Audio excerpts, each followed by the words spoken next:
3 feet from gold. Are you just 3 feet from your stratospheric success? It's as long as this barrel. Are you just this far away from hitting it big?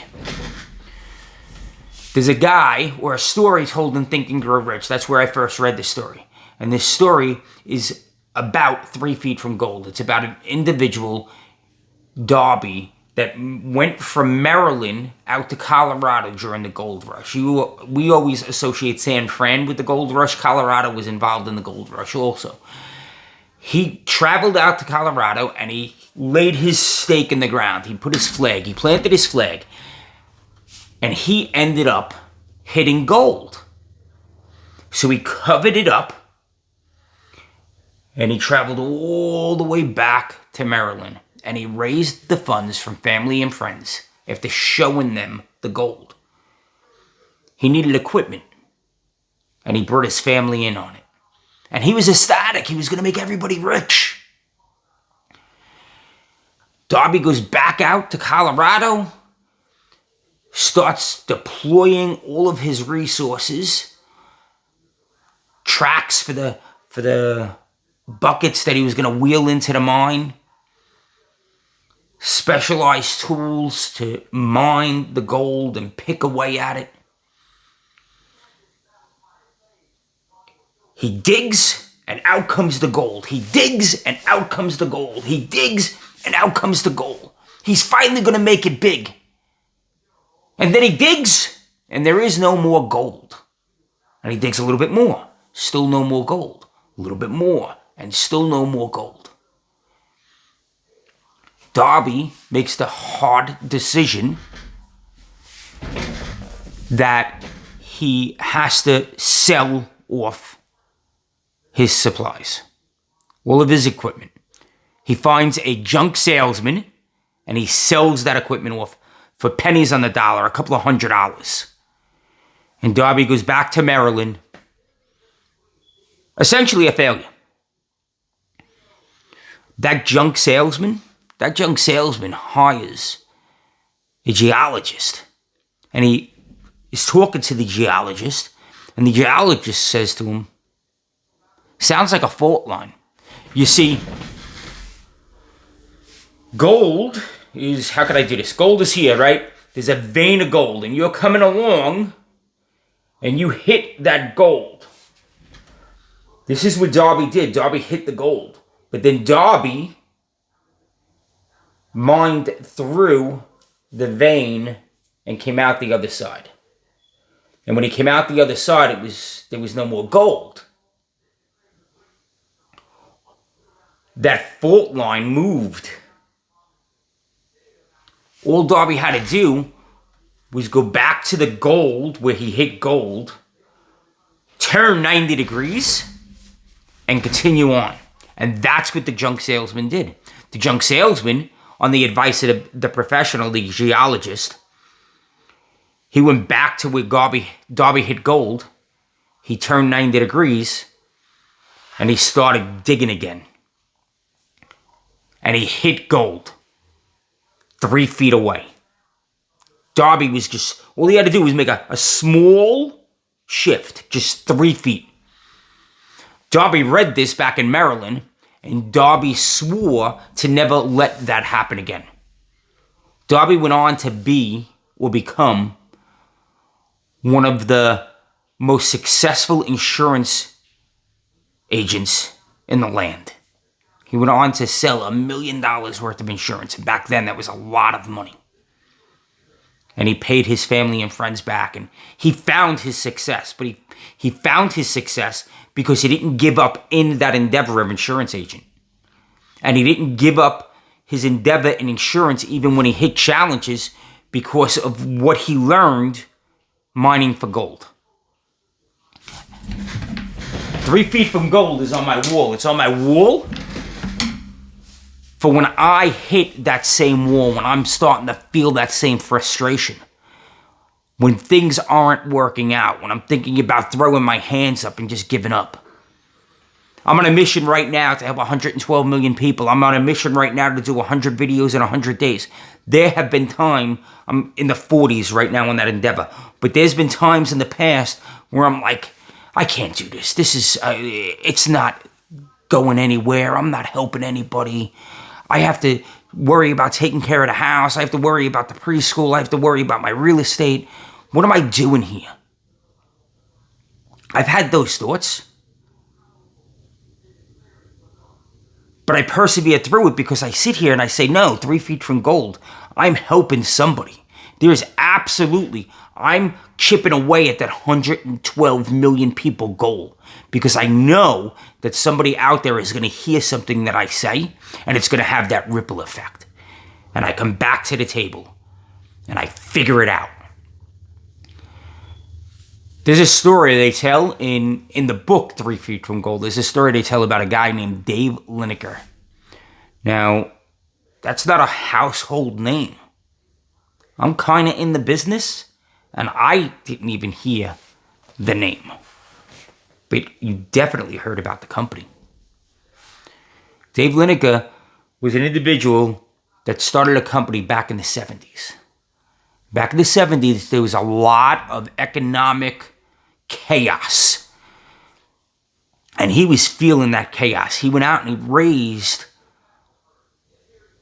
hundreds of thousands of dollars to start this business. And his debitors were starting to call him, where's my money? Where's my return? Like, what's going on? And Dave, he says we were doing everything wrong. And we were just trying to figure things out. But it got so bad that they threw him in jail. They threw him in jail because they thought he was a fraud and a lie and a cheat. But he persevered through that. And when he was asked, like, what was your turning point? He said, well, I took my attitude from trying to prove the entire world wrong to just proving myself right. I knew I had a good idea. I knew I was on it. I knew that if I could just get my idea to grow, that it would help hundreds of thousands of people. I just had to keep at it.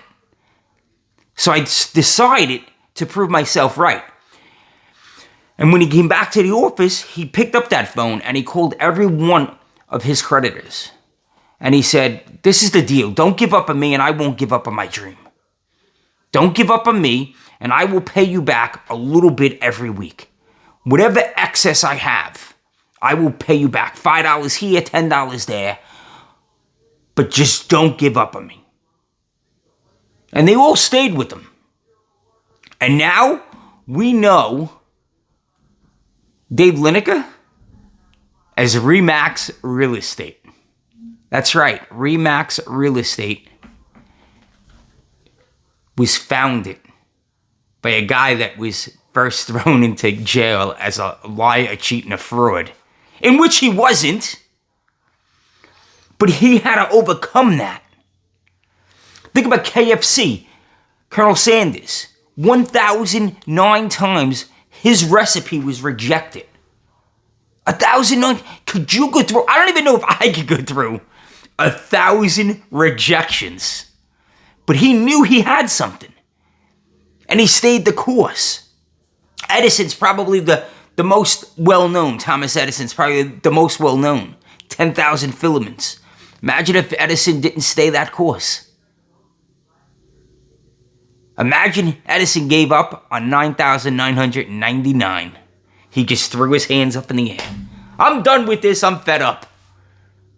Would we have light bulbs now? It's kind of crazy to think about because we take light bulbs for granted. Here's a name that you probably haven't heard of, Julie Crone. Julie wanted to be the first woman jockey. Went to like the premier farm, thoroughbred races, and she was laughed at. I'm not putting you on one of my horses. I'm not putting a woman on one of my horses. Did Julie just take that and crawl into the corner and cry? No. You know what she did? She showed up at that farm every single day. Day after day after day. Eventually, she got her shot. And what did she turn that shot into? 3,700 plus wins and $90 million in earnings. Can you imagine if she just curled up into the corner and ran away?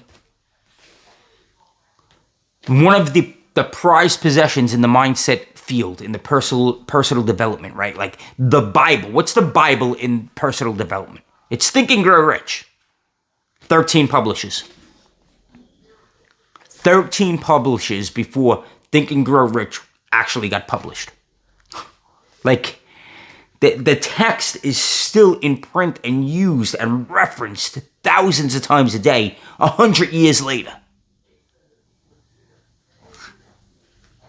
Imagine if Hill would have given up. J.K. Rowling, another one, 12 publishers she went through. I loved her attitude. I was reading an article about it, and she literally said, I wrote it down, I wasn't going to give up until every single publisher turned me down. How's that for an attitude? I'm going to go out there and I'm just going to expect the no. No big deal. But I'm not going to stop till everybody tells me no. If I got to talk to the mouse in the cupboard, I'm going to do that. That's the attitude of winning, right? Think about where you might be 3 feet from your goal. For me personally, I wanted to start a business, right? I started a business and I failed at that business. I started a t-shirt business. Started a decal business. Started a car washing business. I was going out to actual businesses, right? Like, and I was washing your car while you were at work to save you time.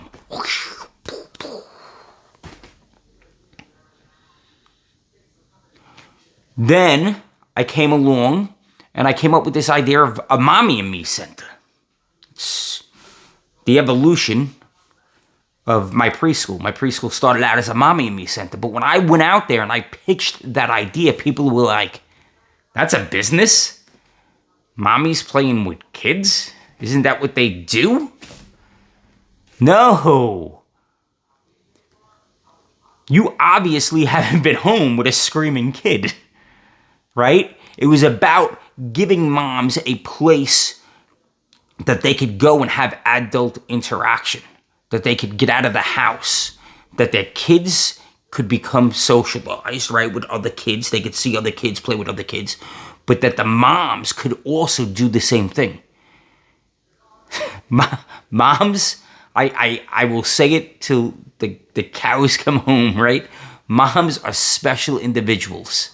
There is no way I could be a mom, and they're just made differently. They're caring and patient and loving, and me, sometimes I just want to strangle my kids. Moms, my wife is a way about her. It's just amazing. But that Mommy and Me Center then turned into a preschool center. I got the largest preschool in the county. I would not have had that if I said, oh, I can't do that because I failed at the other 3 businesses I attempted. If I would have just thrown my hands up, I failed at the sergeant's exam. I tell that story all the time. I had 3 years on the job. Sergeant's exam comes along. Oh, I don't have enough experience. Although a buddy of mine took the exam and he went on to become an inspector. Like that sergeant, lieutenant, captain, inspector. Right? But me, I was still that police officer because I didn't have the confidence. I failed the first fire department exam. Fire department, you have to take written exams. I failed the first one. I scored a 96, by the way. 96 out of 100. So I passed the exam. I just didn't make it high enough on the list. In the fire department, you had to be When I got hired for the fire department, if you had a list number above 1,000, you weren't getting the job. My 96 brought me in at somewhere around 1,300 or 1,400. I knew I wasn't getting the job. I had to be under that 1,000, and really, like, the first 700 was where you really wanted to be. But, so I failed the first one. Does that mean I don't take the next one that comes along? Do I just throw my hands up? Imagine if I would have did that. I would have never went to the fire department. I would have never been able to help so many guys. I would have never been promoted. I would have never had an influence on developing so many additional bosses behind me. Right? Through the people that mentored me, I then took that mentorship and I mentored others. And now those guys are in firehouses all over the city, creating that ripple effect. So I ask you this. Oh, one more thing real quick. This brings up, Ed Milet talks about this all the time. He actually wrote a book on it, The Power of One More. Go out and read that book. And if you don't want to read the book, go out and understand the concept of one more. I'm going to explain it very quickly here. The power of one more is essentially 3 feet from gold. You're just one more phone call, letter, text, smile, introduction, meeting. You're just one more away from you hitting your stratospheric success, your fulfillment, hitting your goal. I was going through, when I bought my first real estate property, my 8-plex, right? I was going through a time where it took me 13 months. So for 13 months, I was going to brokers and being rejected because I was the new guy. I was trying to contact property owners to see if they wanted to sell, getting rejected. And I remember having a conversation with my partners, and my partner said, we were debating whether we were going to send out another mailer, right? We had a list, 225 properties that if they wanted to sell, we were willing to buy, as long as we could agree on the nuances. But it was a property, it wasn't in a flood zone. It hit all my criteria, not in a flood zone, in my market, in my block by block, in specific areas of my market, all of that. And we were sitting down and we were talking about it, and he said to me, what's the harm in sending out one more mailer? We've made all of this investment in time and energy and in cash. What is the harm of doing it one more time? And I'm like, you know what? You're right. In the big picture, throwing another mailer out there isn't really going to cost us anything. So, we have nothing to lose. And we did it. Boom. We hit that property. And it was the ideal property. It was the best property. It was up on a hill. I'm in a coastal market, so it was up on a hill. So there's no way, even when they changed the floodplains, there's no way my property is going to be in a flood zone. The ocean's here. It comes up the hill, goes down the hill, and we're right at the top of the hill. There's no way my property's flooding. I'm never going to be in a flood zone. I'm actually 50 seconds from the ocean front, but I'm not even close to any flood zone maps. But that was the ideal property. And that property changed everything for me. I doubled the value of the property. I instituted everything that I learned. I brought family members into that deal. I changed the lineage of the Shep family name. We're in the game now. And that just took off. But imagine if I didn't send that one more mailer, because I was on the fence. And it was really my partner that really pushed me over. He was like, yeah, we basically got nothing to lose. Let's go. So where in your life are you digging and you're just 3 feet from gold? Remember, are you going to hit your success? Are you going to take one more shot, or are you going to let your goals crumble? Guys, we live up here in the numerator, not down in the denominator. Go out there and be unstoppable and absolutely crush your day. Go out there and crush it. I love spending time with you guys. Have a very blessed day.